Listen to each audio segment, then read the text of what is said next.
In my recent video and Substack article, The Era of Raw Power, I gave predictions for the next 14 years pertaining to Neptune's transit into the sign Aries.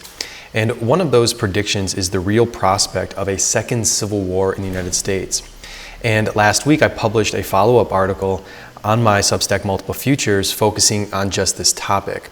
And just one day after I published it, Tucker Carlson, who is one of the most important and influential Christian conservative media personalities in the United States, dedicated an entire show to examine this very question.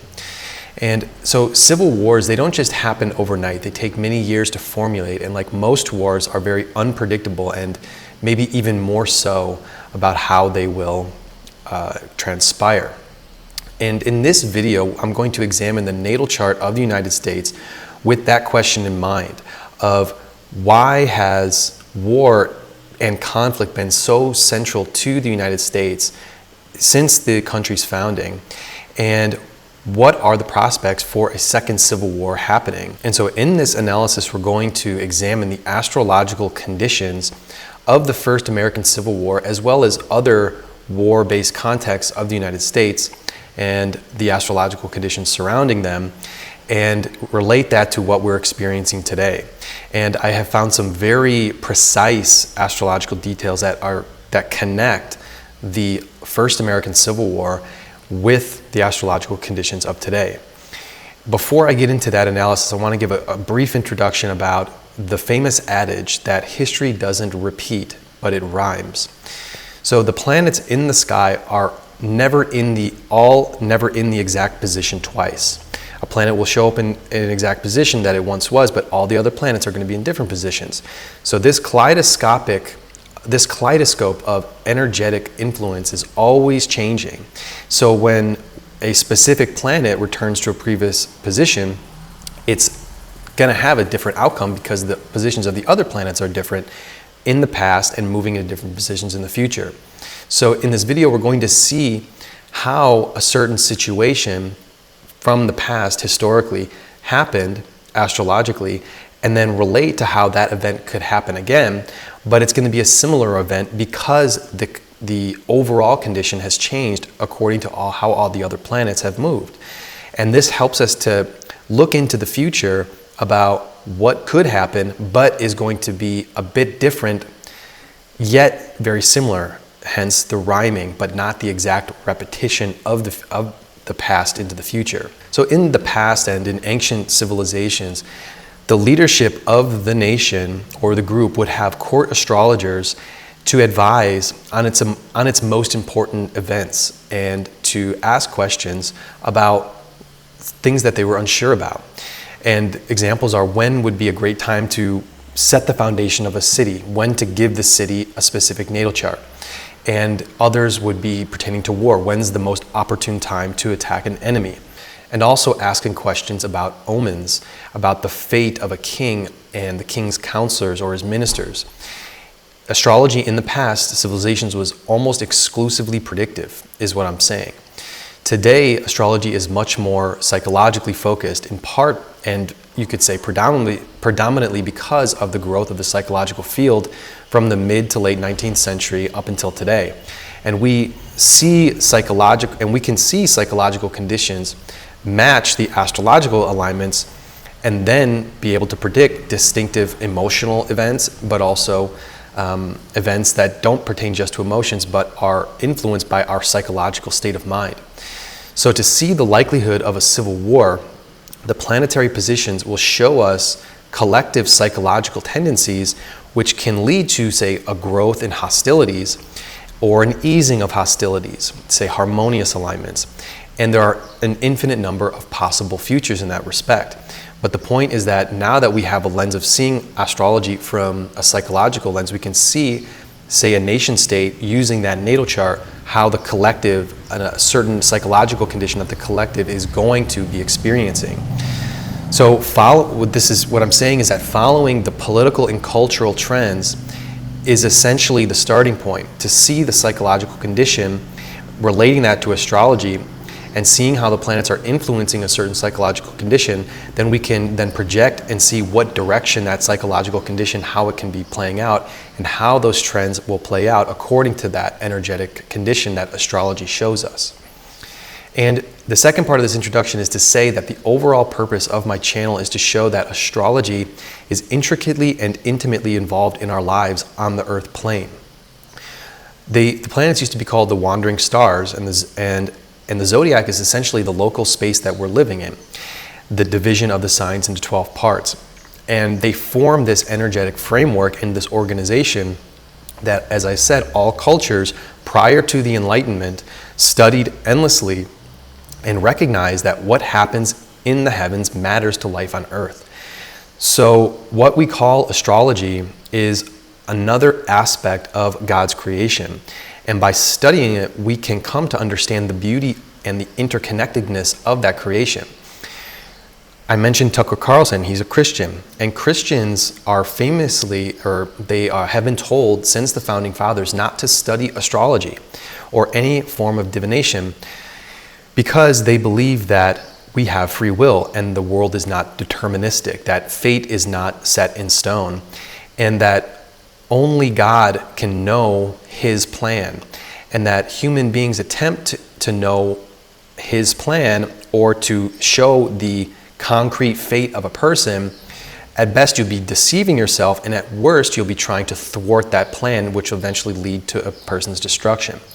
But fate and free will, it's not one or the other. So the founding fathers' rejection of astrology was that the world is not deterministic, that free will plays a part in it. Astrology is not deterministic either. It shows influences that are powerful and that have an influence on our lives. And even the church fathers admitted to this, that astrology is a real phenomenon, but astrology is false in the sense that it does not determine our fate, that we have free will. Well, you don't have to follow astrology to say that all things are determined. No, it's again an influence on our lives personally and collectively, but at the end of the day, we all can choose how we respond to the events. That's the beauty of life on Earth, is that we all have a choice at all times to do this or not to do this. It's like, if it's raining outside, we can choose whether to go outside or not to go outside. But we're not changing that rain happening. It's the condition that's happening right now. But we have a choice, how do we react to the rain? It's the same way with astrology. How do we react to the overall condition that we're living in? And so people like Tucker and most, if not all Christians, will ignore astrology because of that church tradition. And they have a valid point on the one hand, because potentially knowing the future can lead a person to become very arrogant. They predict events. They can then say this is going to happen in the future. And the church also says that what we really need to do is follow our inner voice and our divine soul, God speaking to us, to discover what we should know and what God is trying to reveal through us, simply by listening to the divinity within us, which is God speaking to us. That's all we essentially need. But on the other hand, what I said is that studying astrology is studying God's creation via the wandering stars, the planets, and the zodiac signs, and all of the other components that go into astrology. We can do that through humility and trust that there is a perfection in the divinity of creation. And we can grow in deeper knowledge of the creation, and thus grow in deeper knowledge of God and the purpose of our lives and the events that take place on the collective level as well. So astrology is a tool, and it's one of the most profound tools that leads a person into greater spiritual awareness, because you can begin to see these unseen vibratory and energetic forces at work all around us, indicated by the positions of the heavens. Early Christian churches, don't forget, had zodiac signs with Christ at the center of the zodiac. And through the course of history, the spiritual science that is astrology was eventually replaced by purely materialistic science. The idea that if we can't see it and measure it with the tools that we have right now, it doesn't exist. That is what the Enlightenment principle, how it eventually became ingrained into what we call scientism today.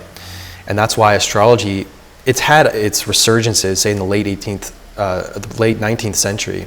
People have always been interested in it, no matter what epoch we're living in, because there's a part of us that realizes that it's true. And so that all leads me to the last point of this introduction, is that the core teaching of Jesus is that the kingdom of heaven is within you. In my opinion, that's what I feel is his most essential teaching. And relating to that, the planets and the zodiac signs, they don't just exist outside of us, they exist within us. And that's a theme that I constantly talk about in this channel, is that these are forces that exist within us, that we exert throughout our lives. There is this macrocosm, and we are the microcosm. While the planets are existing outside of us, they also exist within us. We are this microcosm, and the two are inseparable from one another. So the kingdom of heaven, which is perfection or the beauty of all creation, it's within us, it lies within us. And the earthly creation, even though it exists outside of us, it also exists within us. And so that brings us to the famous adage, as above, so below. It's all interconnected.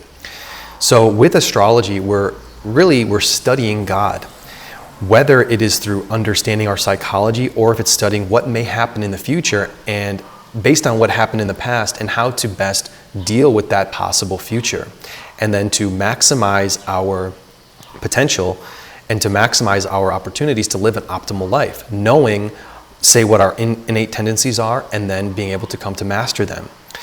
So we're identifying with astrology patterns in nature and patterns within us. And this helps us to understand the divinity all around us at all times. So that's the end of this introduction. Now let's get into this analysis of the potential for a second civil war and the overall framework of war and conflict in the chart of the United States. The first indication of the Civil War is the most obvious, and this is what I talked about extensively in my video, that the last time Neptune was in the sign of Aries was the beginning of the first American Civil War, and it happened at Fort Sumter in South Carolina. And it's a really intriguing example because the battle began at 4:30 in the morning.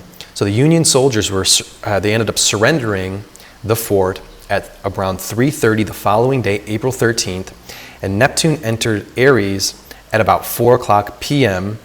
that day on April 13th.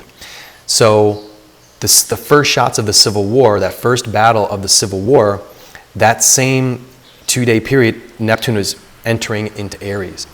And when Neptune entered Aries is when all the calling for volunteer armies began, and both sides of the conflict were starting to form militias, and then the war was officially underway.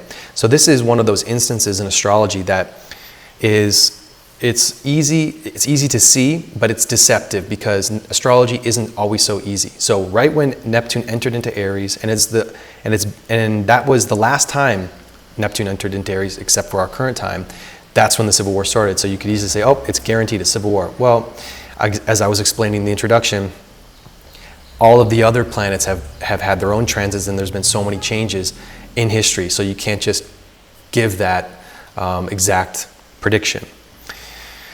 But let's continue because there are a lot of other conditions that are matching what was happening back then. So the root cause of that first Civil War is still debated today, but one of the, if not the most foundational cause, was whether slavery would be allowed in the United States. Some states said yes, other states said no, we're not allowing slavery, and the federal government has the final say in it. And the southern states, they did not want to give up their free labor, the slaves, and so they decided that they would just secede. We're no longer part of the federal government located in Washington, D.C. Well, today we're dealing with a very similar root cause, which deals with federal control and state control. A very similar situation that is brewing, and it's creating an increase in the conflict. So that one of the causes is large American cities in some states and state legislators having called themselves sanctuary cities that are not enforcing federal immigration laws. So if you're a part, essentially the way the United States works, if you're a part of the federal government and you are a state and you say we're not abiding by the laws that you make in the federal government, you're making a claim of sovereignty from the federal government. So a state can make a law, but it can't violate the federal government's law. They have to be resolved. But if you say we're just not going to follow those laws, you're saying we're sovereign from those, whatever law that we don't want to enforce.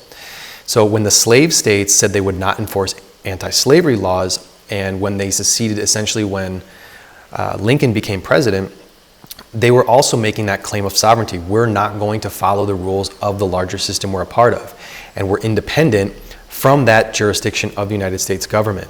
So you have essentially the same situation where you're dealing with the enforcement of laws federally and statewide. So, and there's a lot of examples of this. I use sanctuary cities as just a very primary example of it, because states have taken it upon themselves to say, nope, we're doing something different, and that creates an immediate conflict between the federal government in the same way that the issue of slavery created a conflict with the federal government. It's not the same issue, but it's the same fundamental situation. Again, history's rhyming, but it's not repeating. We're not talking about slavery again. We're dealing with another issue, but it has it's the same root cause. And no civil war, especially, or no war, but especially not civil wars, they don't just happen out of the blue. There's this buildup, and there are these unresolvable conflicts over the course of many years that are happening, and we're seeing this in the United States. It's building. So when these conflicts are remaining unsolved, and the right conditions are met materially and energetically, meaning astrologically, the dam breaks and the fighting then breaks out. And that's what we're heading towards, and that's what I'm going to be showing now about what is happening energetically, to show that the psychological and material conditions are soon being met to have that dam break, so to say. So the first hint of this potential second civil war, and why all of a sudden it's on the tongues of commentators in the mainstream of the United States, and even the mayor of Chicago said that a rematch of the Civil War, that Trump wants a rematch, or the southern states want a rematch, or whatever. They're saying civil war openly now. It's being indicated by Neptune's initial transit into Aries this year, which was from March 30th, and is now retrograding back into Pisces, and will enter on October 22nd, so in a few days. It will be in Pisces, but then it's going to go direct again and re-enter Aries on January 26th, 2026, and is going to be there until January, I believe January, but will be there until 2039. So we have a decade and a half of this transit happening. And that's going to be serving as the backdrop. And if you really want to know more about why this causes conflict, Neptune and Aries, you have to go back to the video and watch the meat of that rationale to understand this is the starting point I'm coming from. And you can read the article on my Substack. The video is pretty long, but if you read the article, I include more details, specific details that I don't include in the video. So in brief, Neptune in Aries causes a greater desire, and a desire to connect with the spirit of Aries, which is independence, self-sufficiency, and going rogue and doing something because you have this passion to do it. And that can include going your own way. And so to really understand that, the full capacity of what Neptune and Aries means, go watch that video. So that's the first indication of the potential for a civil war. It's a 14-year long transit, and you don't want to just make the prediction that the first day that it enters into Aries, we're going to have a civil war, which would be January 26th of next year. But it's a long transit, and major historical events have potential to happen that revolve around this desire for conflict and this desire to go rogue and separate and be independent. But now I want to really go into the natal chart of the United States itself, because we have to see why, first of all, the United States is such a conflict-ridden country. And I'm going to be using what are called dashas, which are planetary periods in Vedic astrology, when a certain planet is highlighted, and that expression of the planet in that chart is going to be more profound. And it will be a focus during that period of time. The most common dasha system or timing system in Vedic astrology is called Vimshatari Dasha. And we can see here, here's the order of the planets. This is the United States natal chart. And so these are when these certain planets will be highlighted during the experience of the United States. And it lasts for 120 years. And so the United States is more than 120 years, so the dasha system repeats. So let's start off with just analyzing this chart in the context of war, but also what stands out in the United States chart. And the chart is from July 4th, 1776 at 5:10 local time in Philadelphia. So the first thing that stands out is we have here the eighth sign from the ascendant Sagittarius has 4 planets in it. So that creates a highly energetic presence in the sign of Cancer and the 8th house. So the 8th house is secretive things, undercover things. It's also, when we're studying conflict, it's the sign of the battle itself. The sign of the 6th is the opposition or the conflict, the opposing force. The 8th is the fight, and the 12th is the result of that fight. So in the 8th, having 4 planets, Mercury, Sun, Jupiter, the ascendant lord, so the United States as a country itself, Jupiter, and Venus, the sign of the planet of diplomacy, all in the 8th house. We have an 8th house focus. So that can mean heavy emphasis on 8th house things, secretive things, battles, intelligence gathering, secretively, investigations. And I talked a lot about this in my Mars retrograde video from earlier this year, when Mars was retrograding through the 8th house, and Mars is debilitating the 8th. So we have a heavy 8th house focus, a conflict focus, focus on secrecy. And as you can notice here, Jupiter is exalted. The Lagna Lord, the Lord of the Ascendant, is exalted here. So that means that there is a lot of power to the United States being secretive and underhanded. And it doesn't mean good, it means a lot of power being exalted. And so we also have over down here, Saturn is exalted. So we have 2 exalted planets in the United States chart. So first of all, when we're dealing with dasha systems, we can say that since these planets are in the 8th house, whenever their dasha comes up, when that planet becomes the highlight, since they're in the 8th, we're going to be having a strong conflict-orientated period of time. And you can see here that in the Jupiter dasha, well, first, before I get into Jupiter, because we're currently in a Jupiter dasha, I'll get to that in a moment. But we can just take a glance and say, well, when these planetary dashas happen, we're going to have periods of conflict. And that's true. Partially was in this Jupiter dasha when the country was very young. I'll talk about that in a moment. Mercury, this is when Mercury from 1819 to 1836, that was a time of Western expansion, which included the forced removal of Indians from their territory, the battle over territory during that period of time in 1819 to 1836, and all the conflicts that had to do with that. The next planet in the 8th house, dasha, Venus, 1843, and that was during the conflict of the Civil War. And just as a quick modifier, the moon is the ruler of the 8th house, and the moon is Rashi aspect, and so it's manifesting the 8th. So all of the dashas, they go down to 5 levels, but we're just going to study the 2nd level. We could say, oh, Venus, that could indicate a conflict period because it's located in the 8th house.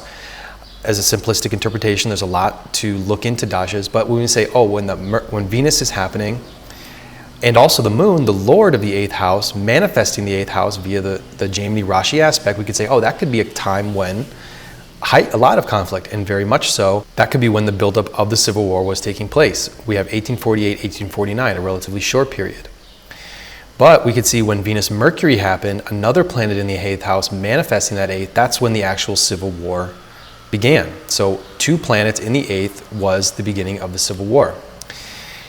We can look at another indication when a planet in the 8th house, so we have the Reconstruction period and towards the end of the 1800s, we could say, okay, when's the next period of time, an important period of time, when there was conflict? Well, Jupiter, as I was just saying, so Jupiter, 1904, when Jupiter dasha began, we can look at what happened in Jupiter moon. Again, the moon manifesting that 8th house. Well, Jupiter moon was when the United States entered into World War I. So you have a very heavy manifestation of conflict. The next indication would be, okay, let's see, when's another period of time when, okay, Mercury, another planet in the 8th house, 1939. Mercury, United States entered into World War II. So another flourishing of conflict at the beginning of that Mercury period. Then we have Mercury Moon. Again, a highlight on that moon because moon is the 8th lord manifesting the 8th because of the Rashi aspect. Mercury Moon is when the intelligence apparatuses, the CIA and the national security state were built right after World War II. I went into that in detail in my Mars retrograde video. So you have a huge focus on secretive intelligence, secretive dealings, in Mercury, the planet of intelligence, in order to fight battles, the 8th house. So the next, let's see, when is the next period of time? Ketu is more of a subduing force, but we have Venus. Would that be a conflict-oriented period? The 1960s. Venus, the president was assassinated, John F. Kennedy Jr., on the 22nd of November, the very beginning of Venus.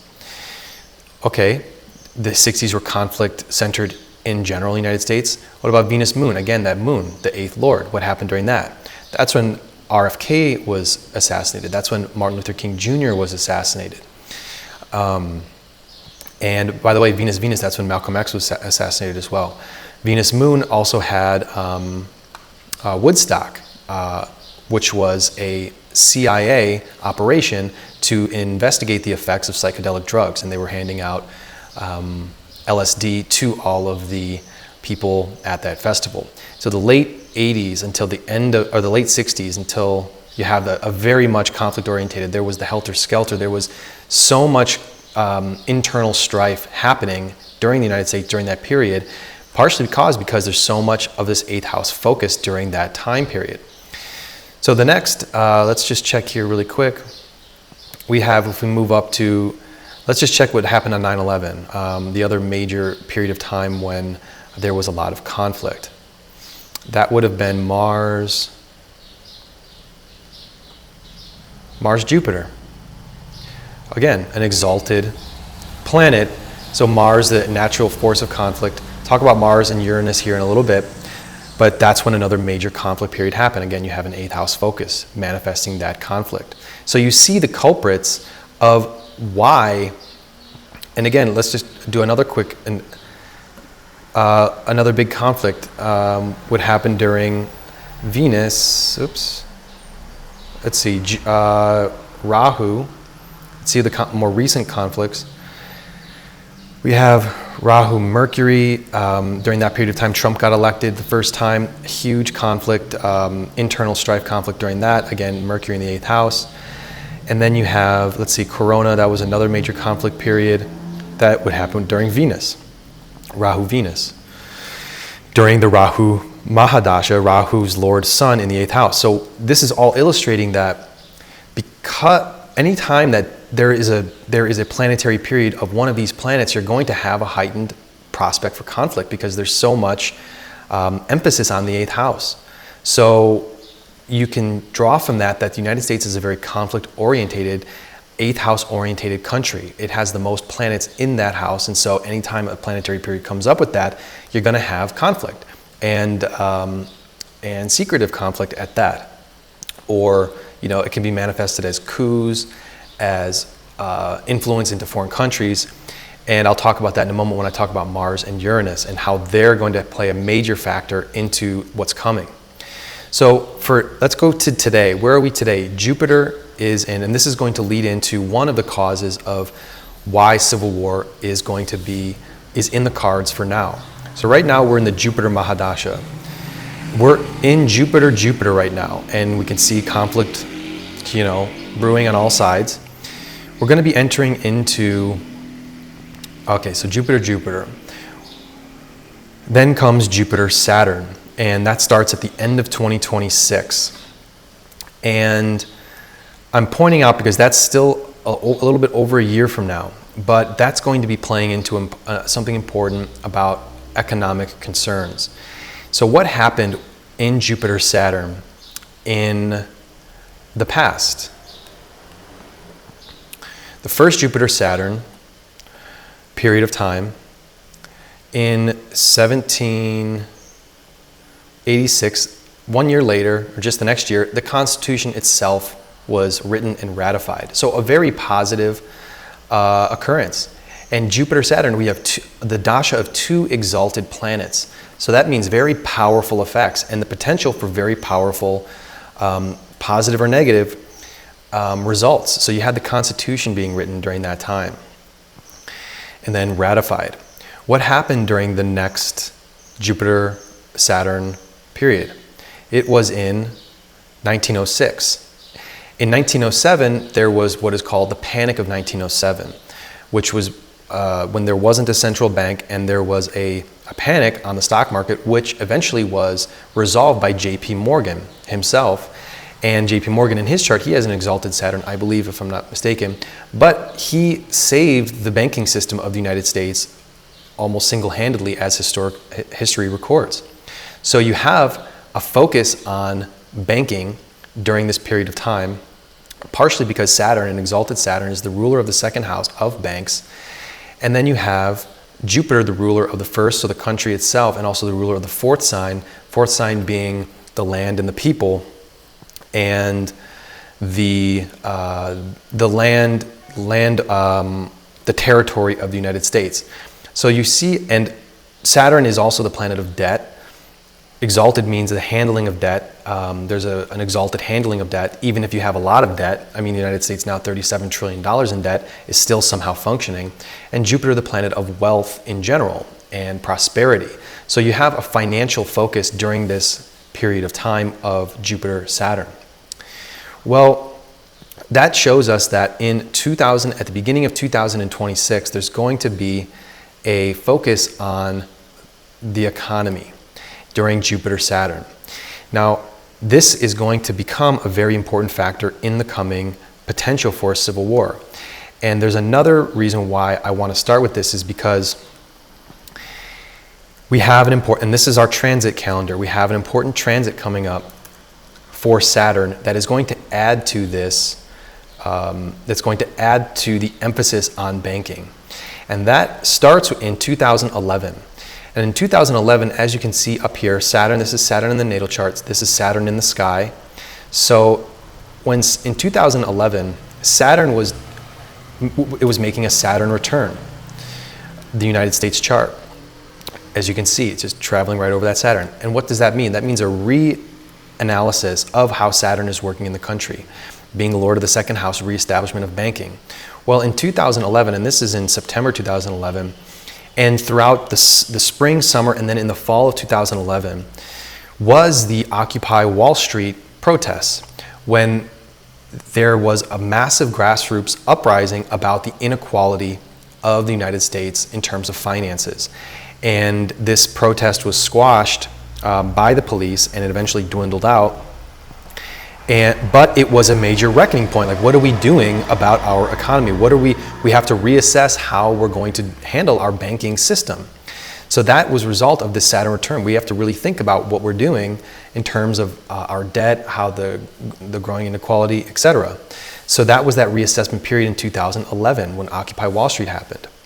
Well, if we go to 2026, which is coming up, we're going to be having a Saturn opposition. So what happens in this kind of scenario is that, here you can see the opposition, is that when you start off, when this 28-year period of Saturn going around the whole zodiac, you have this assessment of, okay, I'm reassessing the Saturn, I'm reassessing the banking system, reassessing how our financial system works, how our resources are allocated, second house theme, Saturn, Lord of the second house. When Saturn comes in opposition, it's that point of, okay, how are we doing in terms of this? And this can be either the peak of that Saturn experience. So when we're coming from the peak of we have to deal with inequality, throughout the 2026 period of time, we're going to be, and then into 2027, it's a reassessment. Okay, how are we doing on this? Well, it's exacerbated and become extremely more, we've done terrible.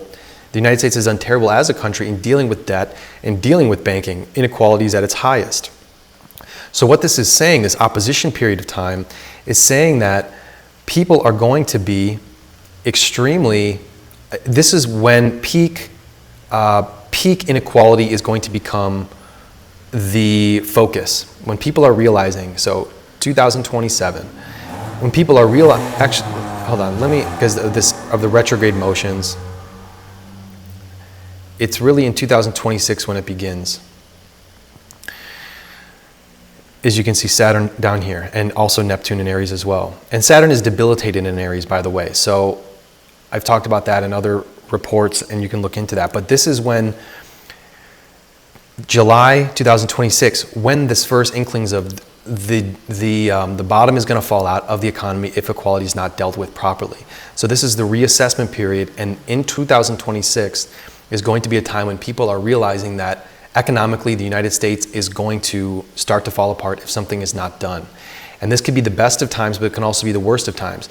If real reforms were made in that 2011 period of time that created greater health for the country, then by this point we'd be all thriving. But the opposite happened. It's actually inequality has only increased. So this is the economic reckoning time in 2026, mid 2026, and then that will go into March of 2027 when Saturn has completed that, when it moves out of the peak would be, the ending of that transit would be in March. Let's see here, that's January. So yeah, it would be in February. So March 2027 when that final transit, because of retrograde happening, when the height of that transit would be taking place, which means economic focus and economic reckoning having to be dealt with. So that can be laying an important foundation for the strife, the internal strife of the United States happening. So that is kind of laying the foundation. A lot of civil wars happen because of just massive inequality, and we're dealing with that reckoning because of that Saturn transit.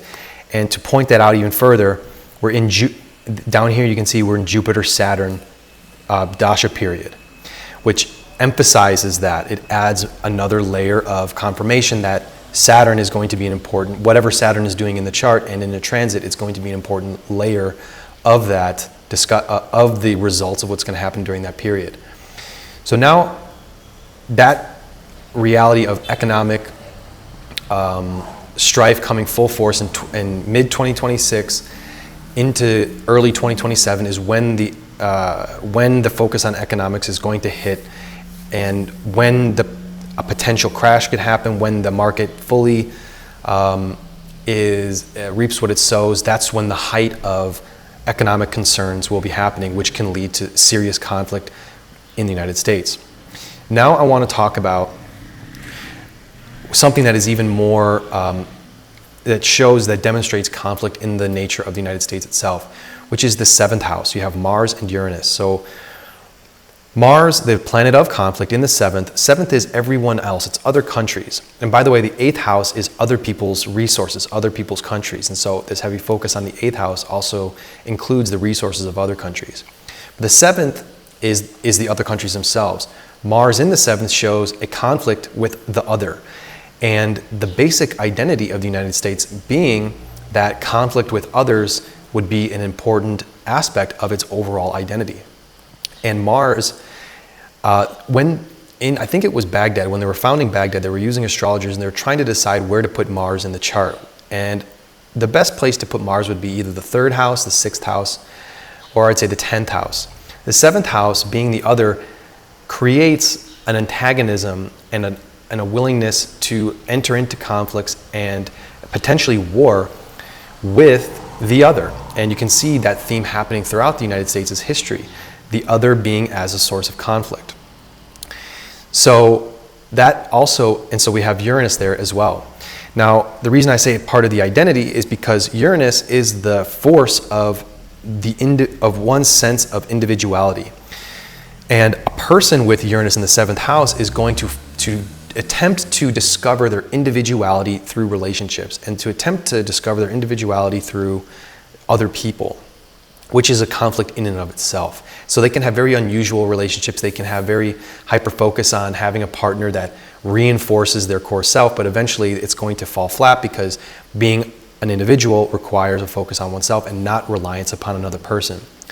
So in the United States, having Uranus in the 7th shows that the other is an important part of the identity of the country. And the United States has always had a very complicated understanding of who is an American, and that is a huge focus right now. The idea of immigration and that kind of identity crisis about who are we as a people, this giant mixture, and how do we define ourselves if we're constantly being defined by other people coming in, and that can relate to the immigration struggles. So the reason why these are important in the current situation is that when we have the current active transits happening. So let's go back to the Civil War when it started. And this is probably the most stark thing I found that points to such a history rhyming and repeating. So we're at April 17th, 1861. That was less than a week after the first shots of the Civil War happened. First of all, you have Uranus and Mars conjunct. So the Civil War happened on April 12th, 1861. You see Neptune here just entering into Aries. It comes into Aries later in the day. So it's already in Aries. Civil War is now started. Neptune just enters into Aries. Where is Uranus? Uranus is having a Uranus return, and it's at 9 degrees 24 minutes. So this is a time when Uranus has gone through a complete cycle through the zodiac, about 82 years, and it's returning. So it's a return of understanding what is Uranus, what is the other, how do we create an individuality through the 7th house. And so it's showing that there's this kind of identity crisis happening here. Uranus in the 7th creates that identity crisis. Who am I if I'm always relating myself to other people? And the Civil War got started right when Uranus was having that return. So that's a significant transit. And then you see Mars, of course, right there. And the Civil War was really getting kicked off that certain week when all the militias were forming. In that same week, the official secession was happening when the conjunction of those two was happening.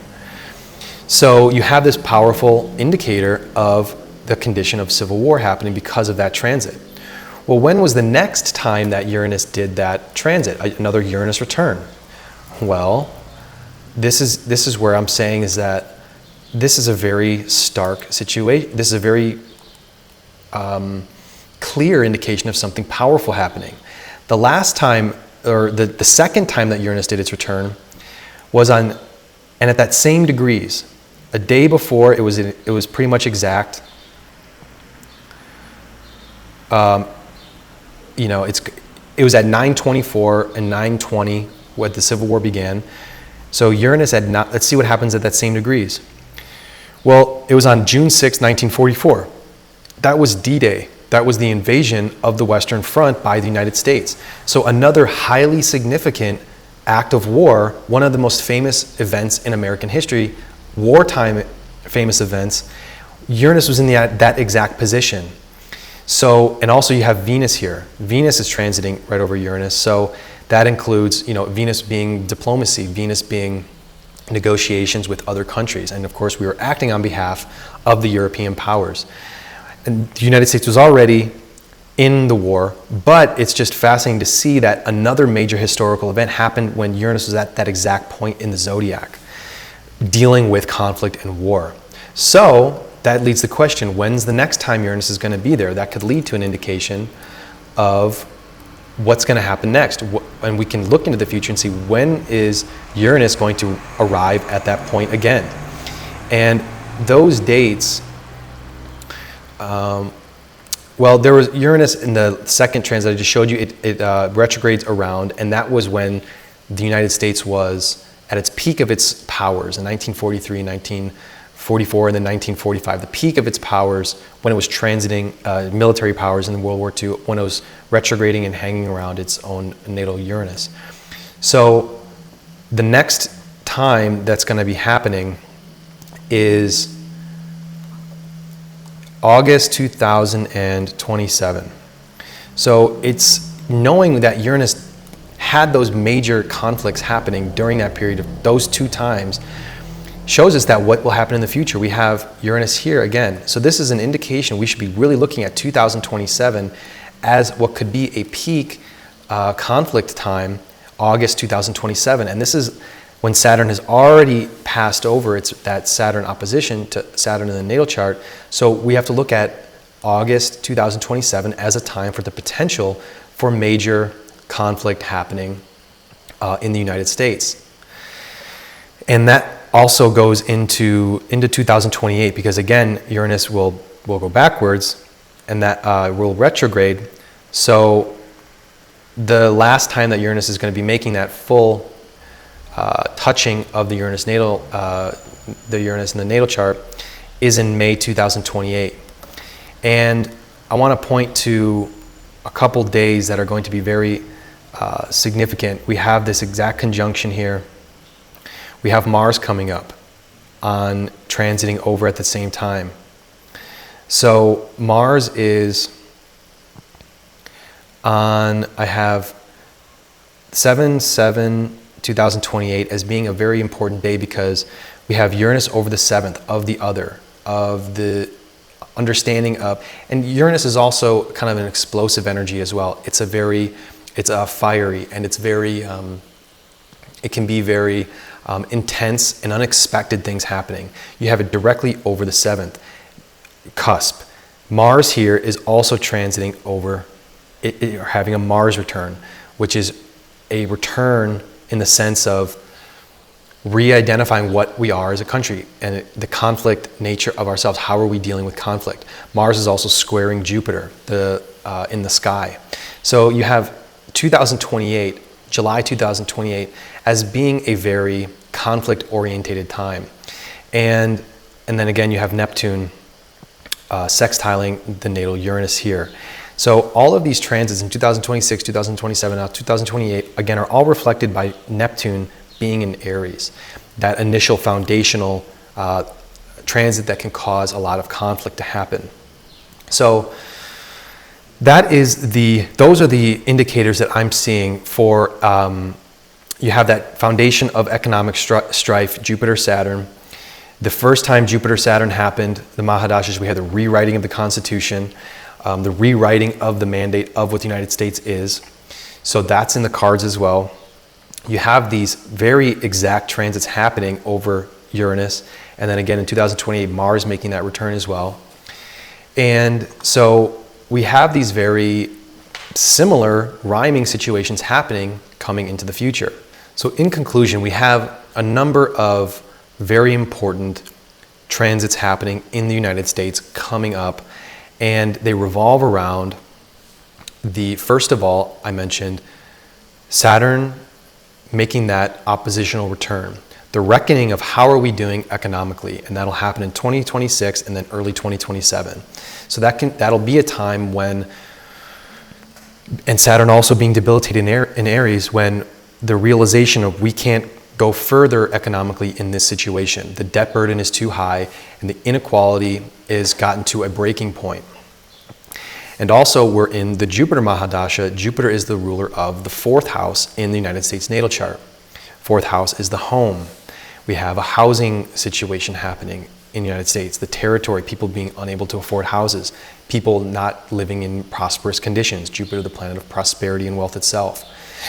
And so this is creating a foundation, the economic foundation being in deep trouble, and the reckoning happening early in the middle of next year. The second important aspect is that we have that Uranus return happening in 2027 of the identity crisis of the United States, of who are we, and who are we in terms of our individuality as a country, and how do other people in other countries relate to our personal identity. And an important event in 2026 is the midterm elections. So that is going to be very heated, and I believe the outcome of the midterm elections is going to actually spark a lot of this identity crisis, which Uranus will be highlighting in 2027. Then, of course, you have the 2028 presidential election. So that's all coming up into the future. But all of these are major transits happening that are laying the groundwork, as I'm saying, of the potential for the Civil War to start to take root, if it's actually going to happen. And in my most recent article, I talk about how the Civil War, it's not like you create two armies and then they go on the field of battle. Nowadays, it's people realizing that their neighbors are their enemies, so to say, because of the chasm of difference between people. So these are the groundworks, and I believe that in the economic situation in 2026, and then after the midterms and leading 2027, things not improving or band-aids over the problems, is then going to lead into an identity crisis over the immigration, and then conflict, and then the potential for actual battles to start to happen during 2027, and then the exact dates, I'm going to be putting them on this video, of that Uranus transit. So those are the key transits that I'm seeing that indicate the potential for potential civil war. And again, I'm working on basing it in how past events happened and the transits that were happening in past events.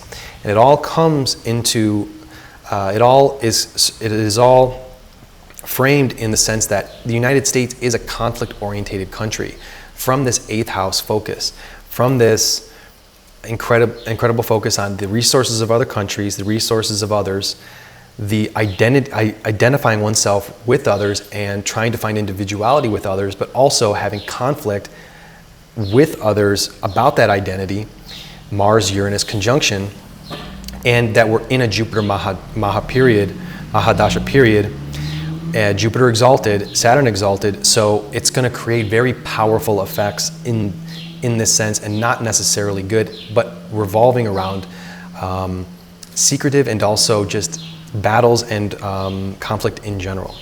So if you have any questions and any comments about what other potentials and what other factors we should be looking at, please leave them in this video. But I'm working on I'm giving kind of broader strokes in this. It's really difficult in terms of countries to say this date, that date. There's so much to see in the future, but I'm seeing a lot of the psychological foundations being set for 2026 to 2028 being a time when things really come to a fore and become very, very intense in terms of the political and even territorial aspect of for the United States as a country. I talk about secession movements. It's possible that secession movements come into play, and it being that democratic cities and democratic states choosing to secede while the federal government attempting to not allow them to secede. So secession movements, because of that chasm of difference in policy coming from the left, and that it's possible that secession and the idea of we should just secede from the United States, especially if the Democrats lose in 2026, the idea let's just get out of this system altogether, rhyming with the secession movements of the 1860s. The Civil War, the reason for the Civil War. So I believe secession is also in the cards, but economically starting 2026, 2027, when things start to really heat up, and then maybe in 2028, if the election doesn't go the way of the left, could actually lead to a full-blown attempt for the United States to begin to break apart, and all of the complications that could entail. So hopefully this video was informative. Hopefully you can see that there are actual energetic astrological indications that are rhyming with past events that happened in the United States that can also lead into what commentators are talking about, the potential for a civil war, and that there is astrological basis for those fears to have founding in them coming into the next couple years for the United States politically. Okay, thank you for watching, and again, leave any questions or comments you may have at the bottom of the video, and I'll see you in the next video. Thank you.